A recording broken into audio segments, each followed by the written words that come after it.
Welcome back to Hypnosis by Design. I'm Denny Van. I'm just going to get right into it because I'm going to be talking to manifestors and those who love manifestors. How do manifestors initiate action? So, this is a question I get asked a lot as a manifestor. Just to dispel any confusion, the term manifestor with human design and manifesting with law of attraction, they're different. So in human design, that energy type manifestor is the initiator. We initiate actions. So a lot of times as a manifestor, I might initiate something in someone unknowingly.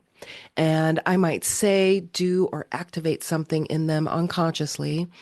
And they go off, do something. I see them a few years later and they're like, oh my God, last time I saw you, you said da da da da da. And it just went success, success, success. And I'm like, oh, I barely remember that.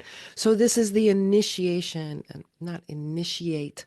There's something that is activated from our energy as initiators. We initiate action. And manifestors do differ fundamentally from other human designs, and that we are the only type to initiate, meaning we don't wait for signs, cues, signals, permission, any kind of stimulation, or anything else in order to act.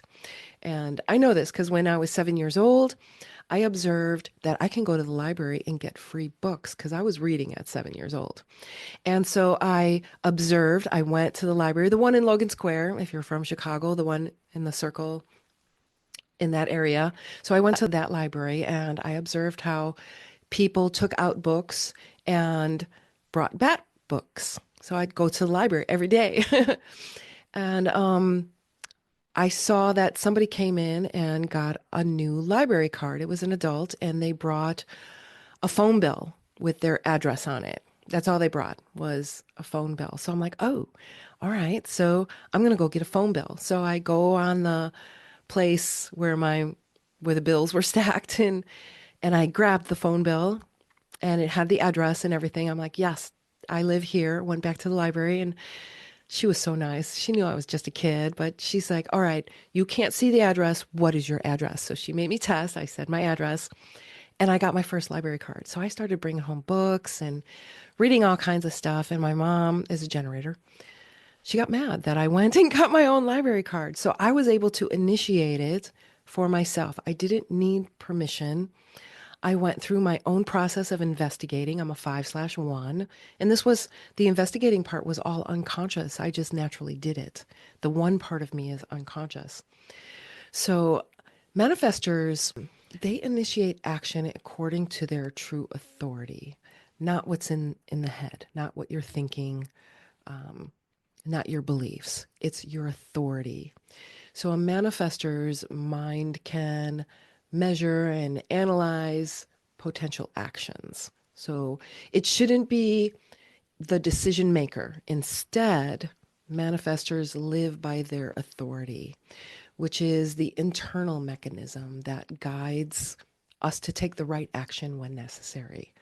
So it's very important to listen in and know what signals it's sending. And this authority differs from each manifestor, and it is key to navigating your life, especially if you're a manifestor. And relying on the mind's decision making could lead to encountering obstacles, which could result in a feeling of isolation due to the aura kind of the repelling aura kind of pushing people at bay. And it's the most important aspect for manifestors, I feel, is to understand the significance of your authority. And you know what? Regardless of your energy type, your authority really is significant. Start there. But for a manifestor, authority, and 51% of manifestors, it is said, in theory to be of emotional beings. So I am an emotional authority. This emotional authority for a manifester is not something to be rushed.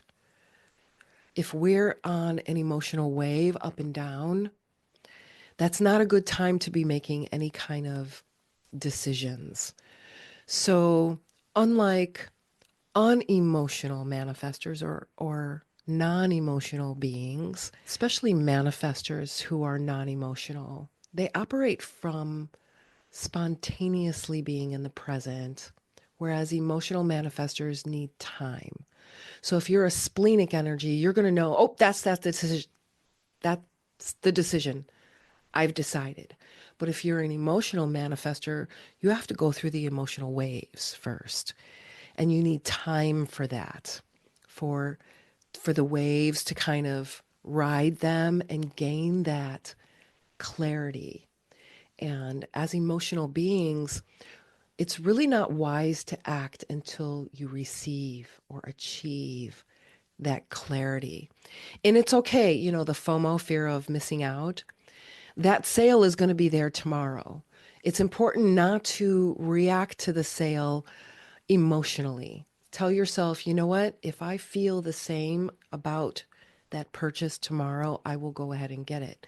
But if it's an emotional wave that you think, oh, it's going to solve all my problems, blah, blah, blah, and it's just another course that's going to sit in your digital library that you never check out, right? So give yourself that time. It's so important not to be rushed. And yeah, that time for clarity, because that emotional wave does lead to clarity when you give it the time. So sometimes we can't act until we achieve that clarity. And to others are like, come on, make a decision already. It's allow yourself this process, but it might not be a mental process, but rather it's a feeling based one. And if you're not connected to your feelings and you're an emotional being, let's talk about some tools and techniques to get you connected and to decondition yourself from disconnecting yourself from your natural state. So, it is important to understand that this is significant for your authority. 51% of manifestors are emotional beings. Actually, 51% of generators. There are 51% generators in the total energy dimensions. So the emotional authority of a manifestor is not something to be rushed again. And unemotional manifestors, when you operate spontaneously in the present moment, and if you're around an emotional being, especially a manifestor, give themselves the time they need. And if they're a emotional reflector, give them all the space they need because they need to feel when the time is right. All right, so manifestors initiate this action by informing others. And sometimes I'm going to tell you, I don't have to speak out the words by informing, I can just think the words. Wouldn't it be nice if? Or I'll use a technique like the slide and I'll hold up an image of the person, place, or thing. I'll hold up the image in its highest good and then let it go. This could also be informing the mirror world, the three-dimensional world, on a different dimension without actually having to say the words. Because when we feel the words, this is where the energy starts to transform. And it involves a two-way exchange of information. So our energy is repelling, but with our thought process, we can make it magnetizing. So our energy either repels or magnetize. And this energy that repels and goes out, many times manifestors are made to feel small. It's like you want to take your big energy and make it very small because generators and many of the other energy types don't like feeling that energy. For many, it makes them uncomfortable, especially if you're about initiating truth or education. I'm the left ankle cross of education. So I might initiate something in them unconsciously, and it might make them uncomfortable and be repelled by me. However, others, I might activate something within them and they are magnetized by me for that initiation, initiating that within their blueprint. Because again, it's already in your blueprint. These four steps just need to be activated and initiated within you. So, manifestors definitely do differ from the other human design energy types. And human design energy types, in that they are the only type to initiate something, meaning that they don't wait for the signs, the cues, the signals, or anything else to act upon it. So here is a breakdown from what I see. And again, nothing's written in stone. Take what resonates with you and let go of the rest, because manifestors were designed to make things happen. This is our role in building cultures and civilizations, or just building a labyrinth in the backyard like I am. So I give my wonderful generating husband the design, and he starts going through his triple definition and comes up with a great plan, and we work on it together. So we are co-creating our energy together. And this is really important when we start to learn how our energy works with other energies rather than trying to label. What I'm seeing in the world of human design is saying, oh, that person must be a such and such energy type, and therefore this, and this. What we want to do is not label, but rather check in and see how our energy is reacting or responding. And then initiate this four-step mechanism within you that creates success. Because we are all designed to make things happen. But we can only do that when our energy is cohesive, coherent, and working together. But we can definitely sense forces that are kind of keeping us apart, right? So we want to recognize those as maybe pendulums, energy vampires, egregores, whatever you want to call those energy structures. Recognize them and then no longer feed those. So here's a breakdown of four ways that we differ. Manifestors will differ from other energy types. And number one is obvious, our aura, our energy boundary is big. We have a closed and repelling aura, and this could make others feel uneasy, and it can make it difficult for others to get close to you. I've been told, oh, I think I was 11 or 12 years old by an adult, that I was intimidating. And I'm like, what? I'm just playing. I'm just playing with my Stretch Armstrong, I'm just playing games, whatever. What is even intimidating? I didn't even know what it was. But after that, I started to be told that I was intimidating. So I started to recognize something within my energy. But this leads manifestors to experience a lot of rejection in their lives. And this could be real rejection. And I've had projected blame onto me. I remember one time, I want to say I was around 13. I was blamed for telling an aunt in the family that she had a different parent than her siblings, right? So, first of all, I'm 13 years old and I didn't even know this, and I'm getting blamed for this. So, these are experiences because my aura was projected on. And then our strategy, unlike the other types, we have a strategy that is, the other types have a strategy of waiting to respond to life.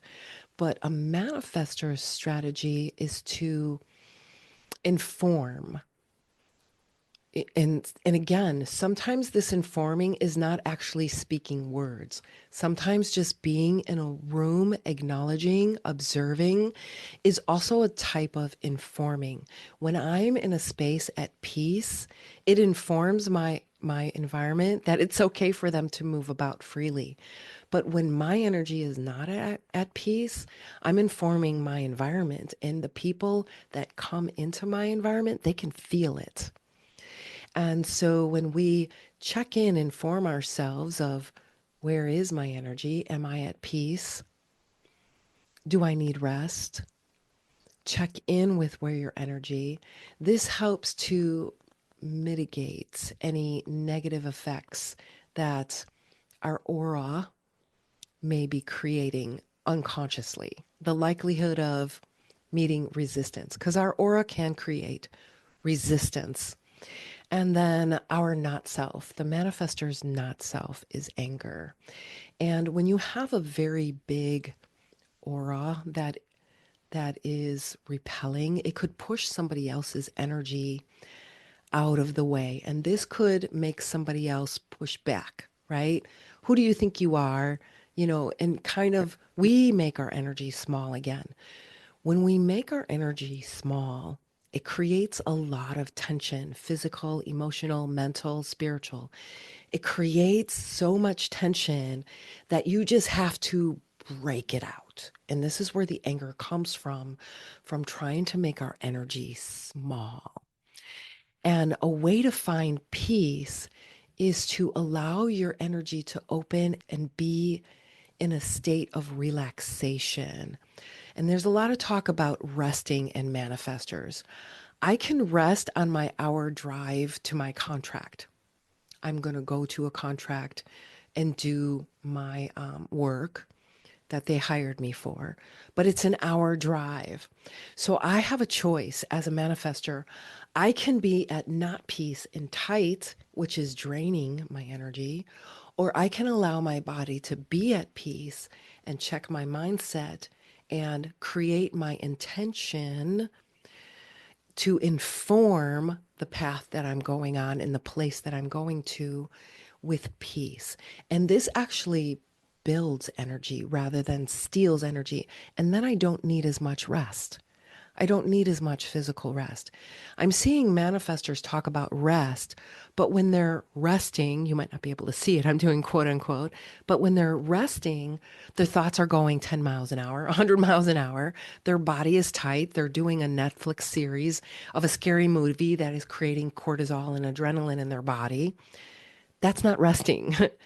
Resting is when you are at peace.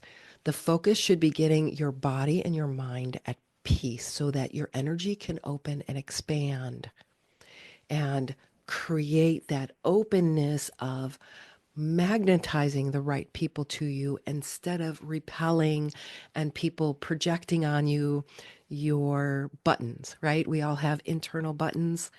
So we want to heal those buttons so that when somebody does try to press your button, your anger button, there's no anger button there to press. And that is the ultimate goal, because anger, because of our closed aura, creates this resistance in our environment. And if we don't inform internally or externally, it creates a domino effect, right? How many have experienced that?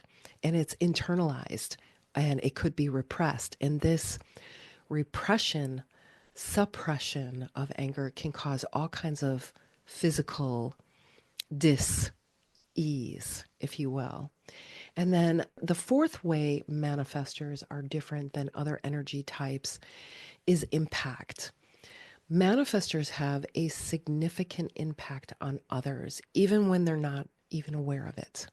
Like I said, I just meet someone, say a couple things and then meet them years later at a conference. I have many colleagues in the work that I do from all over the country. So we'll meet at a conference and have an exchange and then meet years later, and I find out the impact that my energy had on this person. And it can be positive. For sure, it can be positive and have the ability to open doors and create opportunities for others unconsciously. So we want to make sure that we're nice and centered and grounded in our bigness, right? And make other people, I like to make other people comfortable by doing something that I was always afraid of doing, looking at them in the eye and saying, "Hey, how are you? I'm here to provide communication." That's it. They just like, "Oh, okay." So now when I come into environments, they're so glad that I'm there. They feel my energy is there, but it becomes magnetic instead of repelling. And I do believe that we have more control over that than we think we have. And I believe that it is a process of deconditioning being told, or the belief that we need to keep our energy small and allowing ourselves to be comfortable in our big repelling energy, right? So, manifestors, we're here to live out our unique purpose, but we're also here to work with other energy types. And this is something that only you can do to create your own true nature. Or rather, instead of creating it, what we're really doing is uncovering it, deconditioning it, uncovering the layers of the not self, what is not you, all of those masks that are conditioned, and then uncovering what is you. And what is that authentic self? Only you can decide what that is. All right, so let's see. And manifestors, you can do this by finding peace. Find that peace, create that peace. And that peace, I help manifestors find that space within them through self hypnosis. And this is a very, very powerful place to be when you're able to shift into peace. When you're able to shift into the eye of the storm while chaos is happening all around you, this is where you see opportunity instead of being in a space of fear and change and uncertainty. You are in a space of certainty and knowing. While all of this is moving about you, you're in a space of stillness. So embrace this stillness and allow this stillness to expand from your physicalness. So it comes off your body, and fill the room, whatever room you're in, fill the room with your expansive energy manifestors. That's right. Because we do have a positive impact on the world all around us. And if you have a manifestor in your life, pay attention. Ask, hey, I feel some tightness in your energy. Do you need a space to open up? Do you need some time alone? What do you need? Because everybody's different, right? Ask them, what is it you need? Especially reflectors. Reflectors are going to feel it the most. And having that right timing of holding that space for maybe a manifestor to open and expand and be large, and giving them that time and space. All right, so we had a wonderful conversation about, how do manifestors initiate this action? How come manifestors manifesting? So manifestors might initiate something in somebody else who actually manifests the benefits of that, whereas we don't get the manifestation of it. So we're not necessarily manifesting things for ourselves, but we might be initiating manifestations in others, and then we benefit from them for sure. So there's a little bit of a difference. I like to call our energy type the key starter, the ignition. So like in a car, once the ignition is started, all of the other parts just kind of take over. You don't need the ignition anymore, right? So that's kind of like the energy of manifestors. We start the ignition and then we're going somewhere. We're going somewhere. All right, we're going. We're going. And the ignition doesn't have to do anything anymore. And it's very important for the battery to fill up so that the next time the ignition key needs that power, the power is there. So the battery starter rests between starts. So if you can kind of wrap your mind around that analogy of what it's like So it isn't that, but it's like that. Feel that in your body and see if that analogy resonates with you as a manifester, and start to see where you might be able to ignite something in someone without saying a word, just by being in a state of peace in your energy and having a wonderful thought about that person. Health, wealth, success to you is a mantra I use for others, other mirrors, right? Because we are just each other's mirrors. So, any other mirror, I want to send out health, wealth, success to you, because then that comes back to me. This is the power we have of initiating this type of energy cycle. But we also have the power to initiate a destructive cycle with our anger. So be aware of that, because you are in control of your energy. When you are at peace, so many wonderful things happen. When you are not at peace, so many consequences happen. So become aware of that. All right. So, with that said, I want to hear from you. Let me know in the comments. Let me know. Send me a message. I want to hear from you. I want to know what you loved, and I want to know what you would love more of. And in the meantime, hit the bells and whistles, subscribes, likes, shares, all the fun stuff, because we definitely want to get this message out there as more and more light up and activate our success mechanism. And one of the first things we need is community. So let me know what community means to you and what you would like to see in community and what you don't see in your community. So let's keep the conversation going. And in the meantime, keep being amazing.